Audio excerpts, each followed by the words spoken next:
নমস্কার বন্ধুরা, সকলকে স্বাগত জানাচ্ছি। আশা করছি সবাই ভালো আছেন।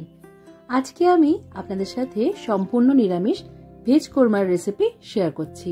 এই রেসিপিটা রুটি, ভাত, পরোটা, পোলাও সবকিছুর সাথে খেতেই দারুণ লাগে। আজকের এই রেসিপি আপনাদের ভালো লাগলে ভিডিওটাকে লাইক আর শেয়ার করবেন, আর এই চ্যানেলটা সাবস্ক্রাইব করে নিন নিত্য নতুন রেসিপি পাওয়ার জন্য। রান্নাটা করার জন্য এখানে কিছু সবজি আমি মাঝারি আকার করে কেটে নিয়েছি। সবজির মধ্যে আছে ফুলকপি, বেবি কর্ন, আলু, বিনস আর গাজর। এই সবজিগুলোকে সবকটাই এক আকারে কেটেছি। তার সাথে আমি কিছুটা ক্যাপসিকাম কেটে রেখেছি। আর এই ভেজ কোরমাতে অনেকে মটরশুঁটি দিয়ে থাকে, তো মটরশুঁটি ছিল না, তাই আমি এখানে কাবলি ছোলা ভিজিয়ে রেখেছিলাম। তার সাথে পনিরের টুকরো কেটে নিয়ে ভেজে রাখতে হবে।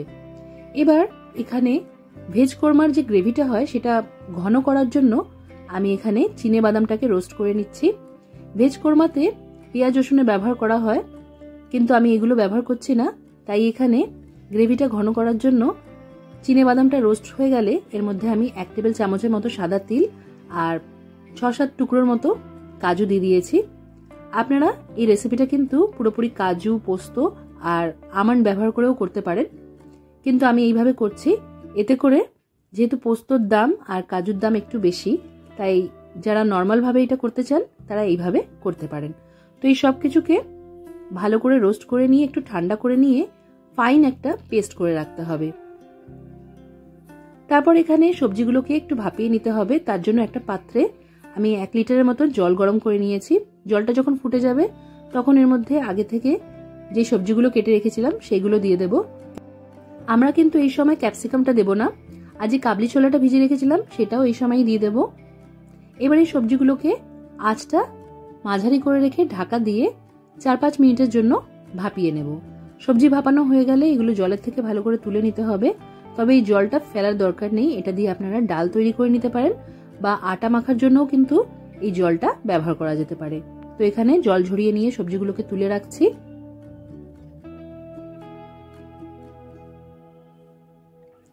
এবার রান্নাটা করার জন্য একটা কড়াইয়ের মধ্যে আমি 1.5 চা চামচের মতো সাদা তেল গরম করে নিয়েছি, আর তার মধ্যে এখন দিয়ে দিচ্ছি 2 চা চামচ গাওয়া ঘি। আপনারা কিন্তু এই রান্নাটা পুরোপুরি বাটার দিয়ে বা পুরোপুরি ঘি দিয়েও তৈরি করতে পারেন। তো তেলের মধ্যে ঘিটাকে ভালো করে গলিয়ে নিচ্ছি। এবার এর মধ্যে একটা বড় তেজপাতা ছিঁড়ে দিয়ে দিলাম। তার সাথে দিয়ে দিলাম একটা গোটা শুকনো লঙ্কা। এবার একটা দারচিনিকে এইভাবে ভেঙে দিয়ে দিলাম। 2টো ছোট এলাচ দিয়েছি, 3টের মতো লবঙ্গ দিয়েছি। এই রান্নায় যেহেতু ফোড়নটা ইম্পর্টেন্ট, তাই এতগুলো ফোড়ন দিতে হবে। এবার কয়েকটা গোলমরিচের দানা দিয়ে দিলাম, আর তার সাথে দিয়ে দিয়েছি 1/4 চা চামচ সাজিরে আর খুবই সামান্য একটু মৌরি দিয়েছি। এই ফোড়নটাকে কিছু সেকেন্ডসের জন্য আমরা ভেজে নেব। আঁচটা এই সময় কমিয়ে রাখতে হবে, কমানো আছে। কিছু সেকেন্ডসের জন্য ফোড়নটাকে ভালো করে ভেজে নিয়ে তারপরের মধ্যে দিয়ে দিতে হবে টমেটো পেস্ট। এখানে আমি 2টো মাঝারি সাইজের টমেটো পেস্ট করে দিয়েছি। আপনারা কিন্তু এই রান্নাটা টমেটো ছাড়া টক দই ব্যবহার করেও করতে পারেন। যারা টমেটো দেবেন টমেটোটা এই সময় দিয়ে দেবেন। টমেটোটা দিয়ে 1 মিনিট কষিয়ে নিয়ে তারপরের মধ্যে দিয়ে দিতে হবে আদা বাটা। এখানে একটা 1/2 ইঞ্চি সাইজের আদাকে জল দিয়ে পাতলা করে বেটে নিয়েছি, সেটাই দিয়ে দিচ্ছি। এবার এই টমেটো আর আদা বাটাটাকে আরো 2 মিনিটের মতো ভালো করে কষিয়ে নিতে হবে। যখন কাঁচা গন্ধটা চলে যাবে তখন এর মধ্যে বাকি গুঁড়ো মশলাগুলো আমরা একে একে অ্যাড করে দেব। সবার প্রথমে আমি পুরো রান্নার আন্দাজে এখানে নুন দিয়ে দিয়েছি। এখানে আমি 1 চা চামচ নুন দিয়েছি।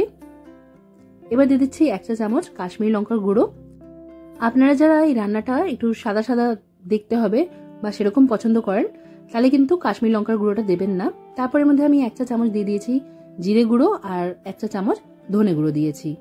এইটা দিয়ে দিলাম প্রায় 3 চিমটের মতো হিং। হিং দিলে যেহেতু এটা নিরামিষ রান্না, স্বাদটা ভালো হবে। এবারে সব মশলা খুব ভালো করে মিশিয়ে নিচ্ছি, আর আঁচ কমিয়ে রেখেই এটা আরো 2 মিনিটের জন্য কষিয়ে নিতে হবে। কষাতে কষাতেই এর মধ্যে আমি যেই ক্যাপসিকামগুলো কেটে রেখেছিলাম সেগুলো দিয়ে দিলাম, আর কয়েক টুকরো কাজু আর কিশমিশ দিয়েছি।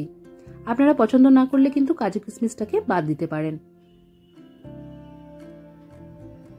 মশলা এখানে কষানো হয়ে গেছে। এবার এর মধ্যে যেই চিনে বাদাম, তিল আর কাজুটাকে রোস্ট করে নিয়ে গুঁড়ো করে রেখেছিলাম সেটা দিয়ে দিলাম।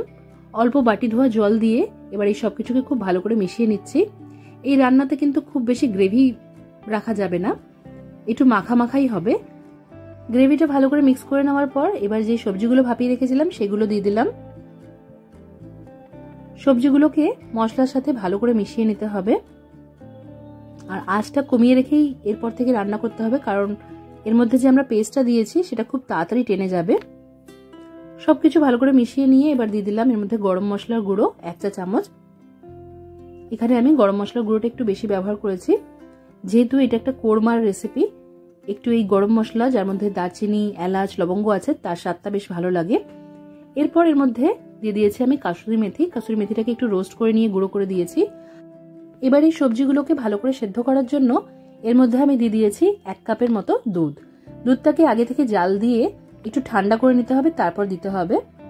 দুধটা দিয়ে খুব ভালো করে মিক্স করে নিতে হবে। এবার আঁচটা আমরা একটু মাঝারি করে দেব। ওপর থেকে এর মধ্যে দিয়ে দিচ্ছি 2 চা চামচের মতো চিনি। এই রান্নাটা কিন্তু একটু মিষ্টি মিষ্টি খেতেই বেশ ভালো লাগে। চিনিটা দিয়েও ভালো করে মিক্স করে নিতে হবে। আর যেহেতু আমি ঘি আগেই ব্যবহার করেছি তাই আর ঘি দিলাম না। যাদের কাছে ফ্রেশ ক্রিম থাকবে তারা একটু ফ্রেশ ক্রিম মিশিয়ে নিতে পারেন। এবার আগে থেকে আমি পনির ভেজে রেখেছিলাম সেগুলোকে এইভাবে ওপর থেকে দিয়ে দিচ্ছি। আর পনির কিন্তু আগে থেকে দিয়ে রান্না করতে যাবেন না, তাহলে কিন্তু খুব তাড়াতাড়ি গলে যাবে।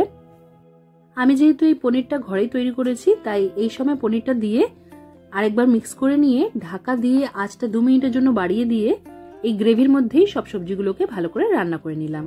এবার 2 মিনিট পর আমি আঁচটা বন্ধ করে দেব।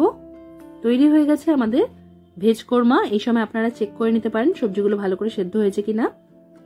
আশা করছি আজকের এই সহজ নিরামিষ রেসিপি আপনাদের ভালো লেগেছে। রেসিপিটা ট্রাই করবেন, কমেন্ট করে জানাতে ভুলবেন না যে কেমন লাগলো। আজকের মতো এখানেই শেষ করলাম। সবাই খুব ভালো থাকবেন আর সবাইকে খুব ভালো রাখবেন। ধন্যবাদ।